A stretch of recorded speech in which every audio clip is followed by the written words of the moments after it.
ভোর রাত্রে যখন সাহরি খাইতে উঠবেন, সাহরি খাওয়ার পর ফজরের আজানের আগে আপনি 10 মিনিট 5 মিনিট একটু আল্লাহর কাছে ক্যাবলামুখী হয়ে হাত তুলে রুমের লাইটটা বন্ধ করে একটু আল্লাহর সাথে কথা বলবেন।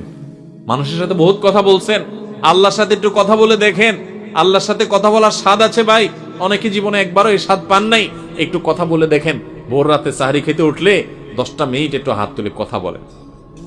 কিভাবে কথা বলবেন? কথা বলবেন এইভাবে, ও আল্লাহ, কত গুনাহ আমি করেছি, কত পাপাচার আমি করেছি, মরতে আমার হবে, তোমার কাছে যাওয়া আমার লাগবে আল্লাহ। শয়তানের প্ররোচনা করেছি, এই রমজান মাস তুমি কত মানুষকে মাফ করে দাও।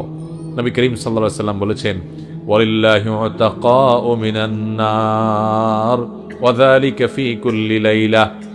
রমজানের প্রত্যেক রাতে আল্লাহ তাআলা অনেক মানুষকে সাধারণ ক্ষমা ঘোষণা করে দেন, যে যাও অমুক অমুক অমুক অমুক, যাও তোমাদেরকে মাফ করে দেয়া হলো, জাহান্নাম থেকে মুক্ত ঘোষণা করে দেয়া হলো। আল্লাহ কত মানুষকে আপনি সাধারণ ক্ষমা করে দিবেন। আল্লাহ আপনার সাধারণ ক্ষমা পাওয়ার জন্য কোনো যোগ্যতার দরকার হয় না, আপনি চাইলে যাকে তাকে মাফ করে দিতে পারেন। দুনিয়ার প্রেসিডেন্ট প্রধানমন্ত্রী চাইলে একটা দেশের যাকে তাকে যা খুশি তা দিয়ে দিতে পারে। তাদের যদি ক্ষমতা, তারা তো মানুষ। আল্লাহ আপনি তো মহান সৃষ্টিকর্তা, আপনি তো চাইলে আমার সব অপরাধগুলো মাফ করে আমাকে ফেরেশতা বানায় ফেলতে পারেন, পারেন না আল্লাহ? তো আল্লাহ আপনি আমাকে মাফ করে দেন, এটা আল্লাহর সাথে কথা বলবেন।